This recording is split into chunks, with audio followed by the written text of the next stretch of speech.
Hello and welcome back to Core Ideas, the podcast interested in all things related to lake sediments and paleolimnology.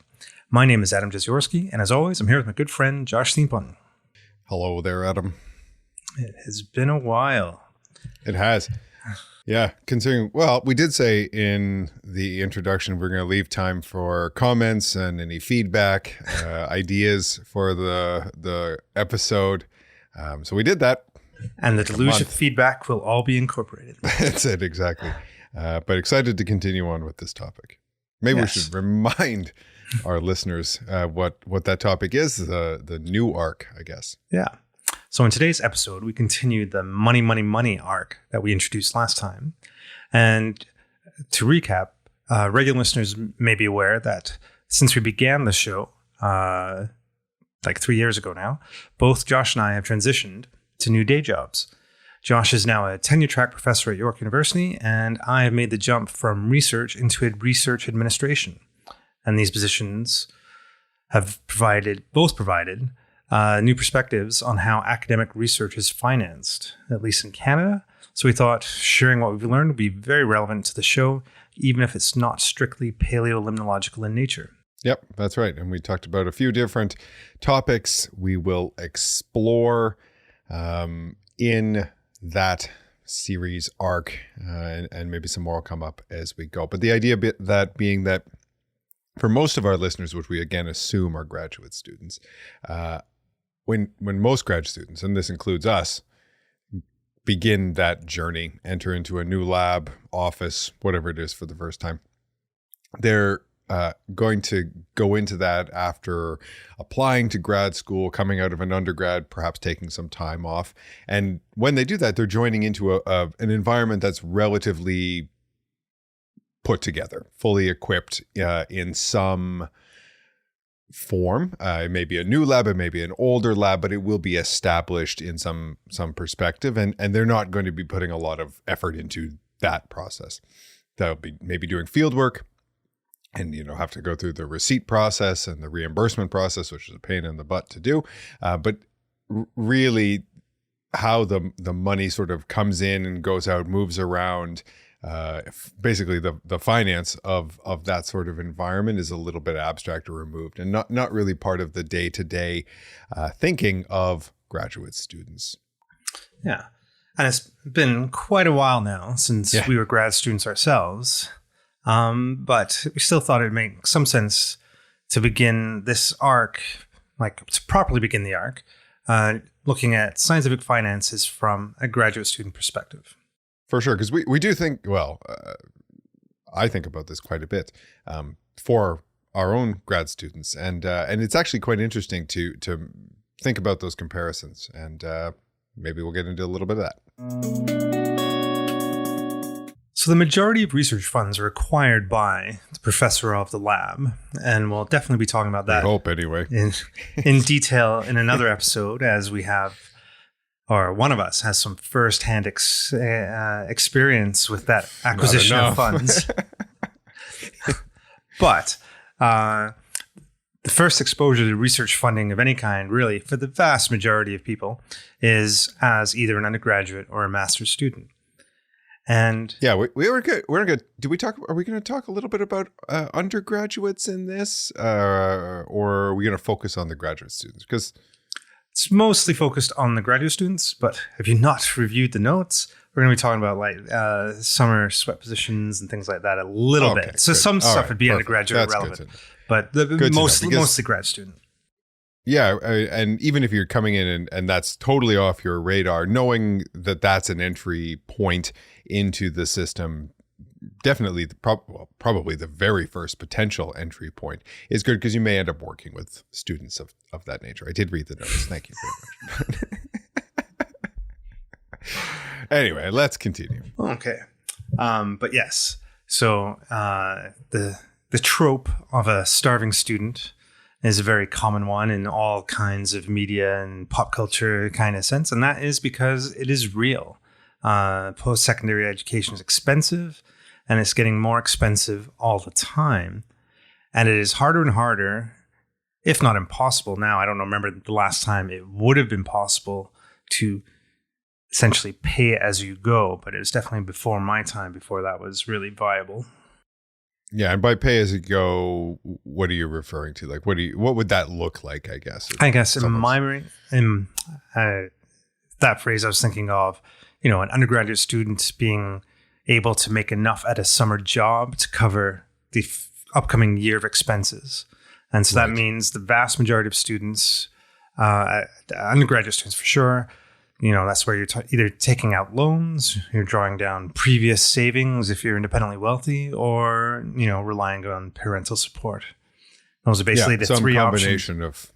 In addition to having some sort of income in the summers and even while you're taking classes. Quite a bit more common, I think, than it was. It certainly knew many people who had jobs throughout the school year, the academic year. I think, at least at York, it is absolutely I would say majority of students have some sort of employment throughout the year in their undergrads. And that makes sense. Absolutely. The ability to, get enough money in those 4 months to last you through the whole year is quite a bit more challenging, if and not impossible. Yeah. And so just to give some context, we can pull up some tuition numbers. So this is completely separate from the massive rise in recent years of the cost of living, but just tuition on its own. So these are Canadian numbers. Obviously, as always, our focus is very much on what we know. So the Canadian average for undergraduate tuition is $6,834 a year. Mm-hmm. And the average for graduate tuition is $7,437 a year.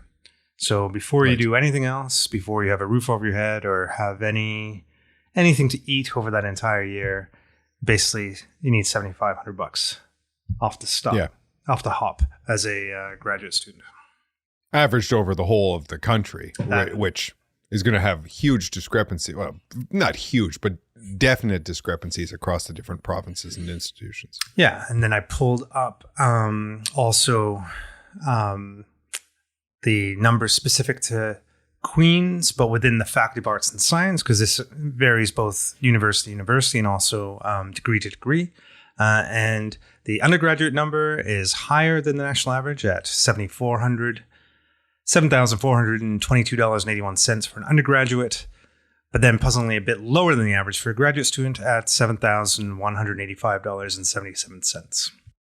Right, which may be related to including professional I don't know if the Canadian one includes MBAs, whereas obviously in arts and science there's not going to be an MBA. There's some arithmetic there that makes it a little bit harder to piece together.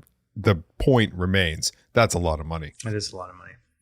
And it is even more money if you are an international student. So this is keeping in mind that domestic students, a portion of their tuition is covered through the tax base and the funding to universities. But at Queen's, an international graduate student, their annual tuition as of 2022, I think these numbers are for, the most recent numbers is $15,000, $15,096.23 per year. So double. Right.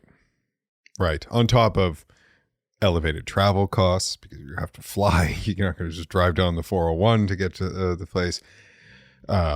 Maybe barriers to having employment while you're there, employment outside of sort of the academic environment. It may be harder to get a job, for example, if it's not impossible. So that's a huge number and a real big issue. And I'm not entirely sure how the decisions are made about what tuition is set at. Some sort of high level at the university in combination with, tuition is set on some level by the provincial government because there's a provincial tuition freeze currently in effect. But then that the levels that they were frozen at would have been set at some point by some sort of complicated funding formula. We could look into it and maybe in a future episode, because if definitely there's some interesting wrinkles and, things to look into in more detail in terms of how universities have funded and the growing reliance on international students, the tuition of international students over recent decades. I think that actually is an interesting topic to pencil in somewhere else. Yeah, because the tuition freeze obviously only affects the tuition being charged to domestic students. It's like if you're not a citizen of Canada, there is no protection provided in those kind of things. For sure. And the tuition freeze is in Ontario. So, if you're at UBC or certainly outside of Canada, they're much different rules. But the fact remains, the values do change, but I've never heard of them going down. They continue to go up. Yes. And the university gets to set what those are in consultation with these other processes. Sometimes it's at the faculty level. Sometimes it might be more broadly distributed at the university. I mean, ultimately they're approved by Senate and the board of directors and those kinds of bodies at the university, whatever they're called. And then, that's the price of admission, quite literally. And there's not much you can do about that. If you want a master's degree, that's what you have to pay. Yep.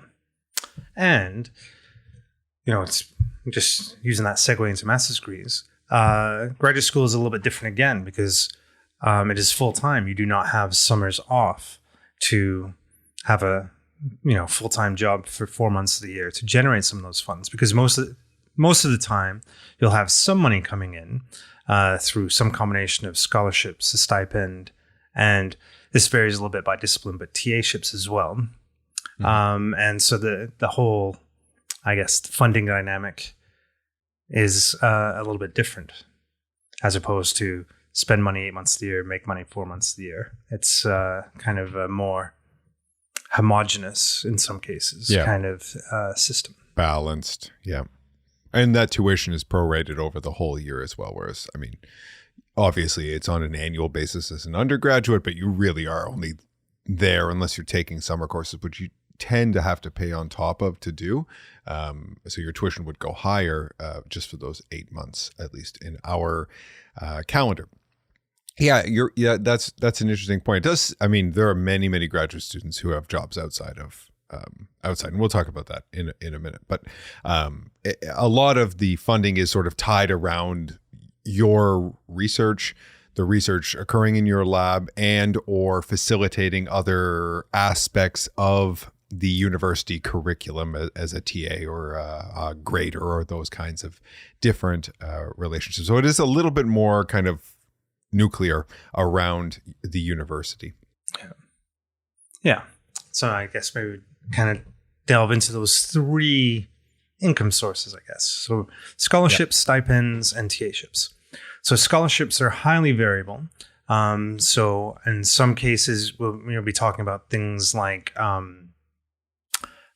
entrance scholarships that you'll get just at the application level. Well, I think this has changed a fair bit with grade inflation. Like, I don't know how this works anymore. It used to be like there'd be some sort of cutoff at, I don't know, in the 90s as an applicant, and then you'd get some sort of level of your tuition covered. I wouldn't know. I'd never got one of these. I was not one of those students, but apparently you did. I did, yes. Turned out a couple in other places that were even more lucrative. Yeah. But I had good high school grades. And I think it wasn't a full ride. I had 2 years, which was, I think it was called the Queen's Principal Scholarship or something like that. And it was like 8,000 Canadian at the time. So tuition and a little bit of what went to housing costs. But that was huge. Like that I wouldn't say it made my decision to go to Queen's, but if I hadn't had that and I did have options at other places, I would have taken the scholarship at other places. So like not having that at Queen's would have been changed my path quite a bit. Okay. So then you have scholarships, and then I had through graduate school what's called the Ontario Graduate Scholarship, and where this was a separate one. So I don't even remember how you actually applied. And it's changed anyway, so it wouldn't that matter. doesn't matter. But anyway, so some portion of graduate students would receive one of these, but there was no actual direct funds to the student, to me at the time, but it basically replaced the TA-ship. And so it made up the minimum stipend for me by reducing the number of TA-ships I would have to take, and then allowed me to TA for extra money is the way that it actually worked. So you basically choose between doing the full allotment of TA-ships and having more money in your pocket, or have more time to work and still receive the minimum stipend. And at the time, I opted for the money. Yeah. And I think that probably always has differed and does differ depending on the units, the graduate program's specific requirements. So at York, in our grad program, that's not how it works. You have a minimum TA load that is guaranteed depending on other bigger scholarship kind of things. And then OGS, Ontario Graduate Scholarship, basically becomes summer stipend for you. Okay. It is effectively how it works. So it would replace, and many people get paid sort of off of research grants in the summer. And again, it totally depends on the unit. Biology just in the building across the way would be totally different how they handle it. And the only other thing I when I was talking about undergraduate entrance scholarships, graduate programs have entrance scholarships as well. So in our program, a few students a year will be granted extra money, and that is truly extra, like income in that case. And those can be used for a lot of different reasons. Sometimes they're used to attract the sort of top candidates who maybe have a couple of different options for graduate school. So it is something to keep an eye out for in certain programs and locations. Just to add that. Forgot that part. Yeah, so it's a complicated menagerie of stuff as you kind of start to wade through these, even in one province, in one graduate system kind of thing. You know, the paleolimnologists, assumingly no one else is listening to this, but people who are kind of in that science, geography, biology, geology environment, it can be quite complicated. And you really, I think if there's anything, you can stop listening after this, is to really learn these details. Like when you're applying for graduate school, have a look, talk to other, get contact information for someone currently in the program, and ask these kind of questions about what the funding package makeup looks like, how you get these things, what happens if you get OGS. Do you get that as extra cash, or do you just get it clawed back? Can you then pick up those kind of questions? Like someone will be able to answer those questions. And if you have no idea going in, you could either be doing a lot of extra work for not much gain, or kind of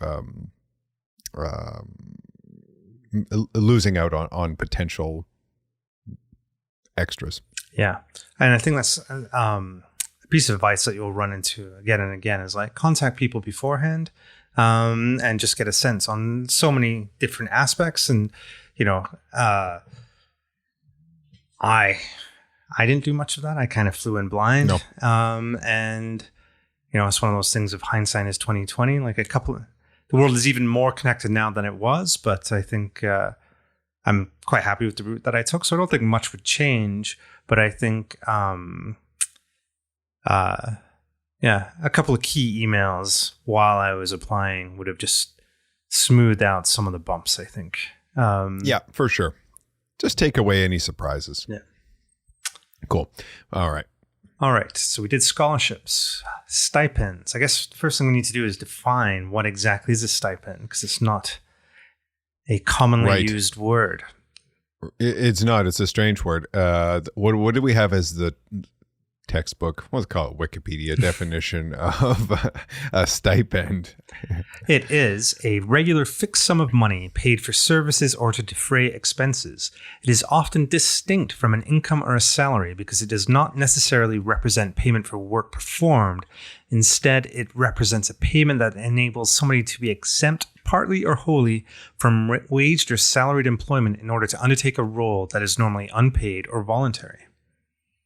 Right, or defrays those requirements and takes away the need to that. So if you, As an example, if we're talking about the graduate student stipend, if you just took the number of hours you work and the only thing you tend to get paid hourly for is TAing, generally RA-ships, research assistantships, some way, you don't make enough to be above the poverty line, like for the number of hours you have. So you get this stipend, which is a payment. It might be metered out over different numbers of payments to make up that difference. And in that case, it's not salary. It's not income in the same sense. Often, at least in the Canadian taxing system, it's not taxed in the same way as income when it comes down to tax time.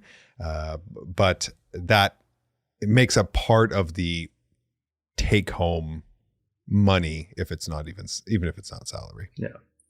And so it's, I guess,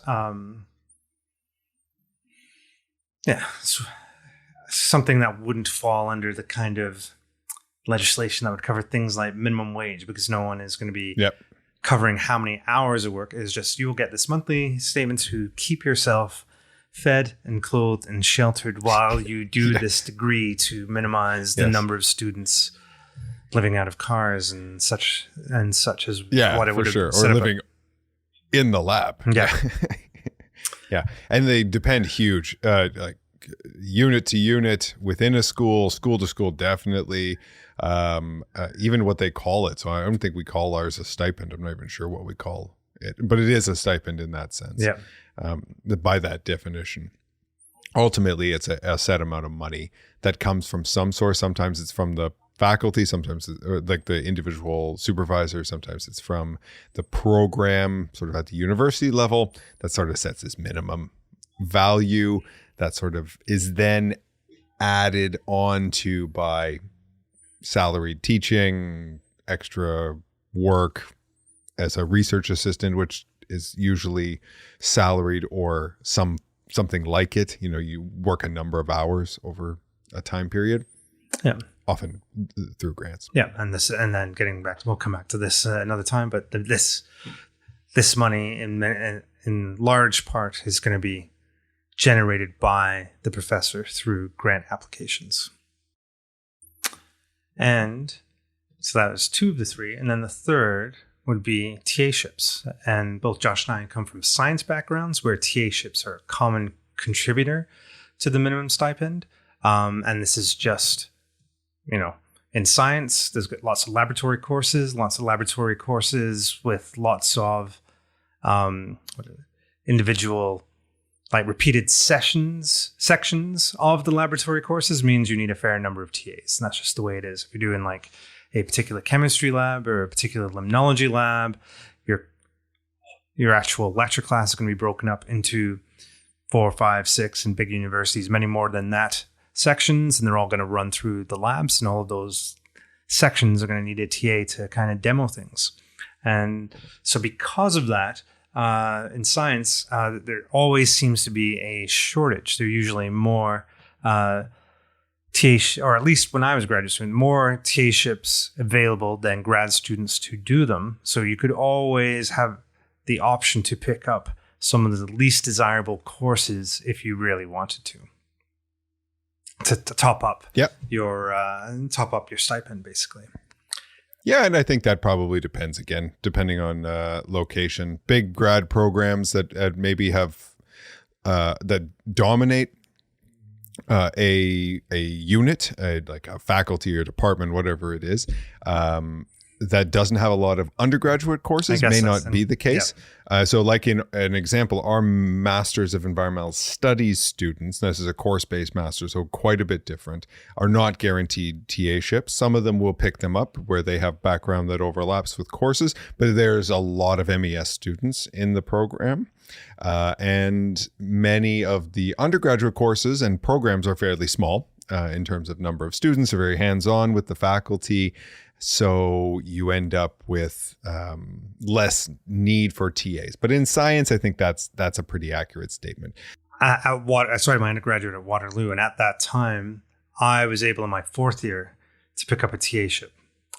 So an undergraduate, I did in my fourth year, I TA'd a second-year course twice, I think. Yeah, at Queen's in biology, it didn't occur, but in other units in geology, the fourth year's regularly TA'd. Yeah. So highly, highly variable. And TA-ships generally tend to be a little weird in that the sense that they officially have a very high pay rate in terms of dollars per hour. I can't think of exactly what it is now, but it, is on paper is always much better than a minimum wage job. But usually there is a low number of hours, and especially the first couple times you do this, you may not be aware that there's a bit of a time trap, as in there's a set number of hours associated with each TA ship you're assigned. And if you're not careful, you can definitely put in considerably more time in terms of the preparation, the marking, the interactions with students, depending on how available you make yourself. Email. Your email is where the problem will be. Was that a thing really when you were a grad student? So now we're going back to 2000. No, so even though know, email was then, very prevalent, but when I was a grad student, the students would always come and talk at the office hours, like emailing your TA. And I can't think if I ever emailed my TA even once throughout my undergraduate. No. It just wasn't a thing. But I guess it's just a cultural change, and especially a post-pandemic cultural change. Yeah, so our grad students get 135 hours per course is the number. And we do workload agreements, that lay out what that should look like. And I'm pretty, I don't ask to see it, but I do recommend that they track, kind of like if you were to go into consulting, do track 15-minute blocks of their time, because it's if for no other reason than to realize how much time you can put into something. Preparation, making a slide deck that you're going to use yourself, or things like answering emails, and grading is obviously the biggest one. It is pretty sobering to see how quickly 135 hours of your life can evaporate, and you haven't even started marking the final paper, and you basically then you're cutting into your own profits. You don't get paid any extra. I mean, there is the potential for the provision of overtime, but very rarely is that approved. Yeah, so. I definitely, especially in the early days, just ended up running over. I remember setting out like whole Sunday afternoons, but then at the same time, I wouldn't be hyper focused. I'd be like, I am going to get this stack of whatever's marked. And I'm just set up at a kitchen table, and the TV is on, and there's a football game or a soccer game going on in the background, and it'd be just a leisurely kind of rate, as opposed to get this done in the minimum amount of time. So it really depends on how you approach it. For sure. So that's it. That's kind of what generally makes up the pay packet of a graduate student in different proportions.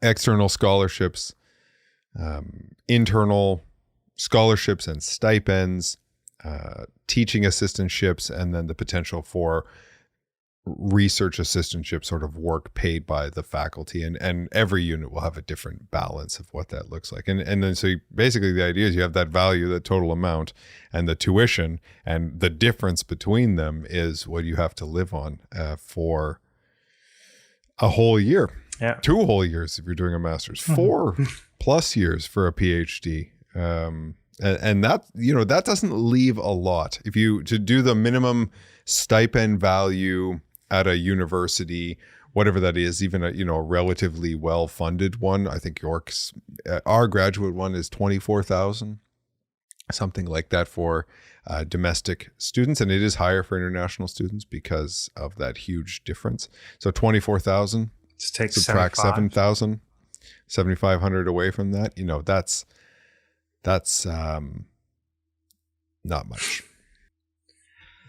And this has changed drastically from about, I began my graduate student path about 20 years ago now. And I racked up, I was able to get through undergraduate through student loans, but through graduate school, I was largely in a treading water kind of position. I lived lean, but, the loans were in whatever OSAP calls their interest-free status. They were just kind of doing their thing. And then I continued to just tread water rather than grow debt, have a growing debt. And that on 24,000, 25,000 is just not possible anymore. No, because the stipends have not changed. No, exactly. The tuition keeps going up a little bit, probably pretty close to sort of the inflation level. Stipends haven't changed at all. We can talk about this in a second. And the cost of living, everything else has gone up like, significantly in that time period. And even in Kingston, where I think it's relatively inexpensive compared to some other locations. Like to rent, at least as an undergrad, like it seems like rent and stuff like that was a relatively small proportion of it compared to that's not the case there. It's not the case anywhere anymore. There are no cheap markets in the world. There are some exceptionally expensive markets, but nowhere is cheap, really. That changes your sort of whole calculus on how you go through your graduate program. Do you want to finish as quickly as you possibly can at just barely, well, not even treading water, but probably accruing some sort of debt? Do you want to stretch it out and have to work through that time period, not be able to put as many, there's only so many hours in a week, and not be able to put so much towards your degree, but be able to eat, that's something that I never thought about. No, looking back to both my master's and my PhD, I ran over by a couple of months, and it was not after 2 years running over by a month and a half, I think I was fully done. Yeah, like 6 weeks after I was officially hit the 2 month mark, and then I think it was probably something similar like 2 or 3 months by the time I defended.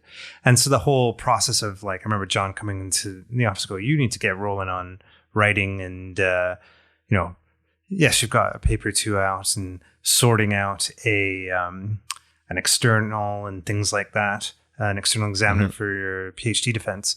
And so it was like, and then you do realize, I'm not going to be able to do this by the end of the summer or whatever it is, because schedules realize it's going to go over by a couple months, and it's not the end of the world. It wasn't the end of the world at the time, that in a way that it'd probably be a lot more pressing now. Yeah. Yeah, for sure. It was possible to absorb that for some people, not everyone, obviously. Yeah. But there was even then the balance of finishing quickly versus picking up extra TA ships to fund running over. And I definitely did that, where I'm like, stick around for another semester, and then I will pick up a couple of the less desirable TA ships that probably have a greater time commitment than some of the other ones. And then you go, and then when all is said and done, you're going, you know what? I probably could have been done in just a couple of extra hardcore weeks rather than sticking around for a couple of months. But this TA ships, or this full loaded TA ships, was just such a time suck at the end that it dragged it all, and it probably wasn't worth it in the end, and it probably is definitely not worth it now. Yeah, for sure. Yeah, one TA ship is not worth the tuition, basically. It's the calculus is fairly straightforward there.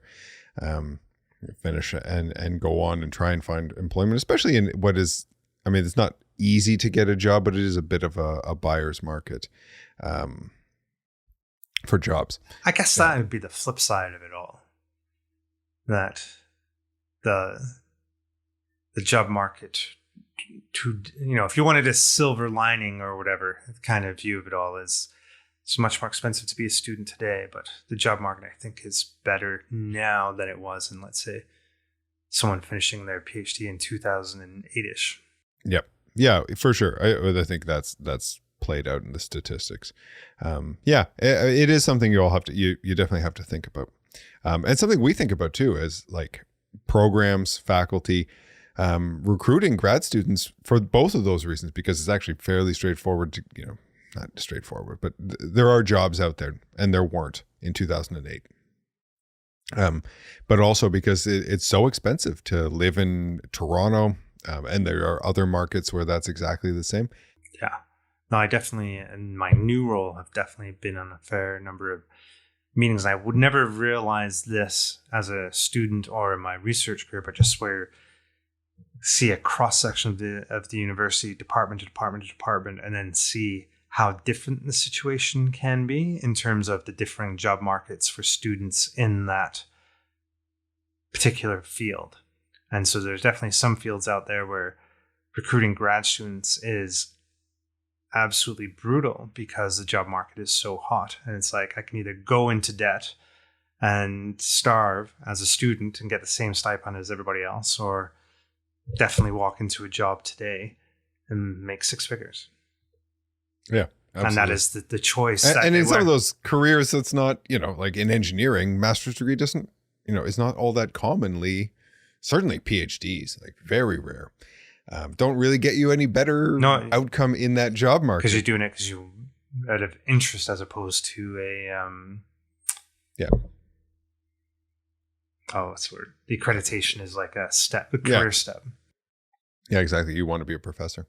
And this is something that, what is the solution to this? Well, giving more money would certainly help if our stipends were higher, particularly at some of the like competitive award phases. In Canada, this is something that I don't remember when those protests that were going on. It was a couple of months now, where there was light being brought to the fact that the Tri-Council Awards, so those are the NSERC, CIHR, and SSHRC, Tri-Council funding agencies, the main bodies that fund research in engineering and natural sciences, health, and in the social sciences and humanities, that the values for the major scholarships, the graduate level scholarships, postdoctoral fellowships, hadn't changed in 20 some odd years,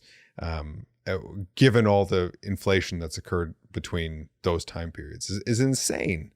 Yeah. And I think we pulled up a CPI, so Canadian Price Index inflation calculator, and just, so I don't know why do we have 13,000 in here?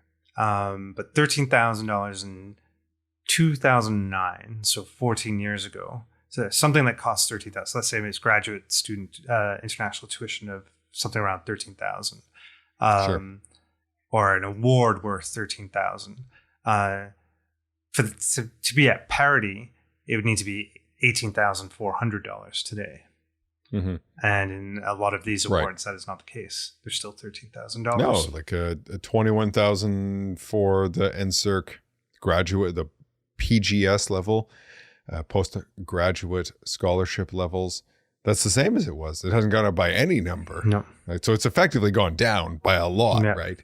In the math of it. And these are supposed to be, they're limited in number. You have to apply to these awards, and they're very competitive. What is the what are we trying to attract in terms of the excellence of our graduate students? What is the quality of the next level of research? It certainly doesn't show a great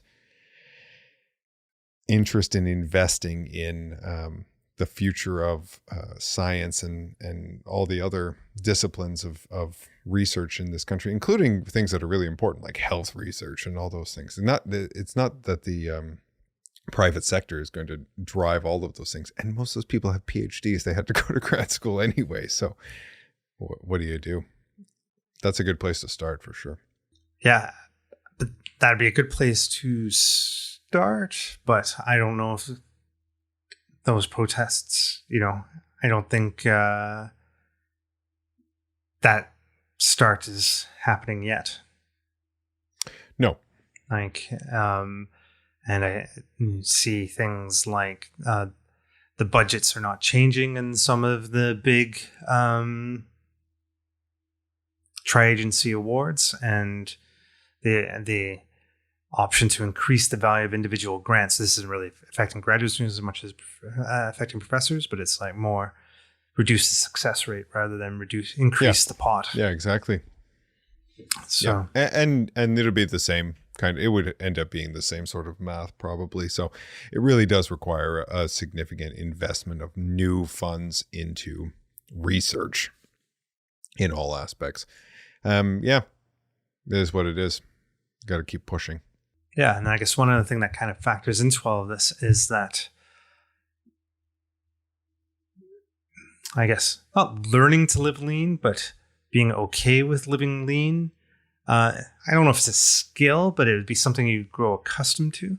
And this makes becomes quite difficult in some cases to take a decent paying job and then go back to grad school. It's once you have gone a couple steps up, it's difficult to go back to craft dinners on a regular basis. I would imagine so. You did that. I mean, maybe you didn't go to like 6-figure salaries. I did not. Wearing 3-piece suits every day, but I never took off. I took off like 1 month, I think. You went apply through? No, I took short breaks in between both my undergraduate degree and then again after my master's degree before starting my PhD, and had jobs at both, and definitely enjoyed the fact, like, after I finished my master's, I went on like a backpacking trip to South America. It's like, I've got money, I can spend money and do some of these things that I've always wanted to do. I can take a real holiday. Then a year later going, I'm even poorer than I was as an undergraduate student. This sucks. It can be a tough pill to swallow. And it's not that I'm saying don't do it, but it's just something to keep in mind before you get too used to the feel of silk sheets, I guess. All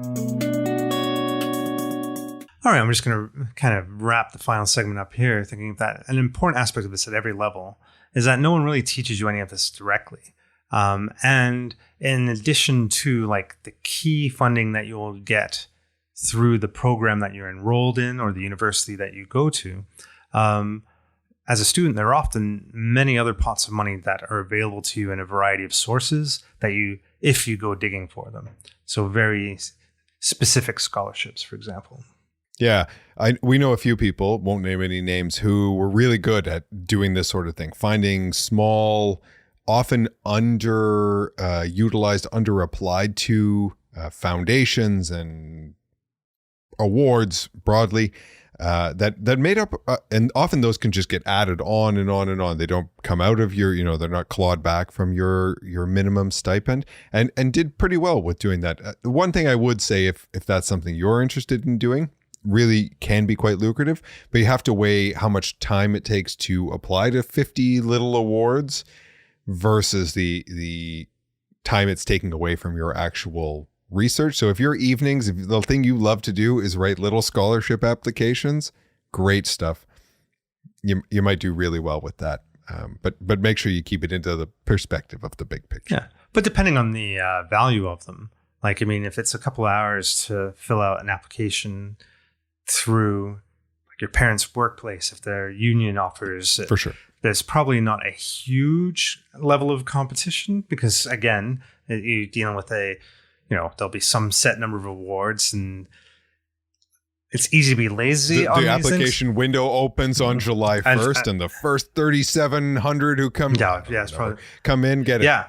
And so in some cases, these can be a very high reward to effort ratio in terms of, you spend a couple of hours on a Sunday afternoon putting your application together and that could be, equivalent to a full TA-ship in some cases that you do over 4 months. So it really depends, but I think it's a case of looking for them both within your field and various workplace things. And there's certain elements like, I think I mentioned if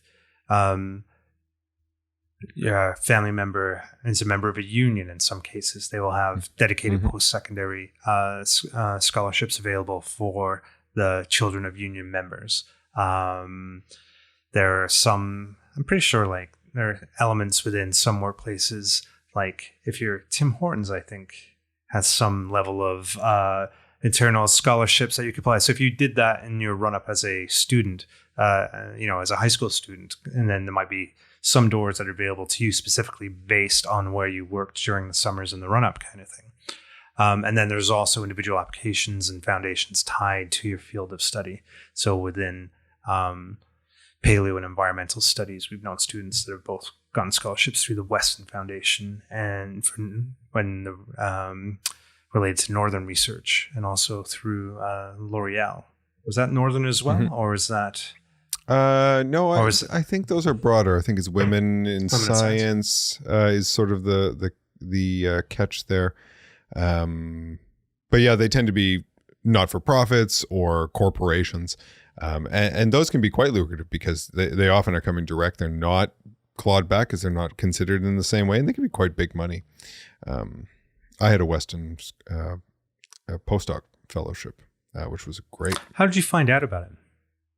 Was it put on your desk by somebody in particular? It was well known, by that time period. Okay. The Weston one has become so big that it's like applying to the NSERC program for people in that area. Others are less well known, but that one's gotten quite well known. Everyone knows somebody who has gotten one at that point. And then there are also society-specific scholarships that you could apply to. In many cases, there'll be travel funds associated with conferences. For example, SCAS has the Clemens Regular Travel Fund and the Early Career Award. Yep. SIL has the Society of International Limnology has those. They are primarily earmarked for people from developing countries, but there are a range of different programs as well. And so, they can be really big. So the SIL ones will basically fund travel to the meeting for a small number of individuals, but that you may never otherwise be able to attend. Yeah. And then the last thing, and then this isn't really relevant to your studies per se, in what I'm thinking of, but in some cases there are specific pots of money for student initiatives at the school. And so this wouldn't be really money in your pocket per se, but the example I'm thinking of here is years and years ago, due to the fact that all the vending machines at Queen's were limited to Coke products. There was actually a Coke fund for student initiatives, and we had people within our lab group apply to that to offset the costs of putting together a student conference. And so it's slightly different, but it just, there are very specific pots of money out there that take some digging to unearth, but might be highly relevant to you. Definitely. Look for them. They often are not well advertised. And I think we saw that in the newspaper. Like there was a ad in the newspaper, which I guess is well advertised, but no one read any of those things. Yeah. And lo and behold, I think they paid a fair bit towards that conference. I think so. I think it was one of those things where thanks Coca-Cola. Yeah, it's like a lot of stuff like registration of $20 or $30 or something like that, even though there were multiple meals and whatnot associated with it. So it went a long way. You can get some things done. Yeah. Once again, thanks for listening to Core Ideas, the Paleolimnology podcast. If you have a question or a comment, or perhaps a suggestion for a future show, please send us a note. Our email address is coreideaspodcast@gmail.com. And our Twitter, X, what do we call it? I don't know. I've stopped using it. Handle is @coreideaspaleo. We'll probably be even worse at replying to that than we were before. However, something new, folks. Our Mastodon handle is @coreideaspaleo, so the same beginning, @mastodon.social. So find us there. I don't know if you follow. I'm not sure how this works exactly, but you'll see our toots there, and it'll be great. It works exactly the same in terms of, at least at the level that we use it, in terms of advertising the release of individual shows and some direct messages. And an archive of our past episodes and show notes is maintained on our website. The address, the easiest way to find the address, it's coreideas.ageazyorsky.ca, but we have direct links to it on both our Mastodon page and our Twitter page. And if you're so inclined, you can give us a rating, subscribe, leave us a comment on Apple Podcasts, Google Play, SoundCloud, wherever you get your podcast. Those 5-star ratings and reviews are great, but to be honest, we don't really care all that much. We're still just doing this for fun. And that's it for today. But we'll be back soon to explore how money fuels academic research in more detail, sticking to our ethos of pure knowledge without the economy, even when talking about the economy of knowledge.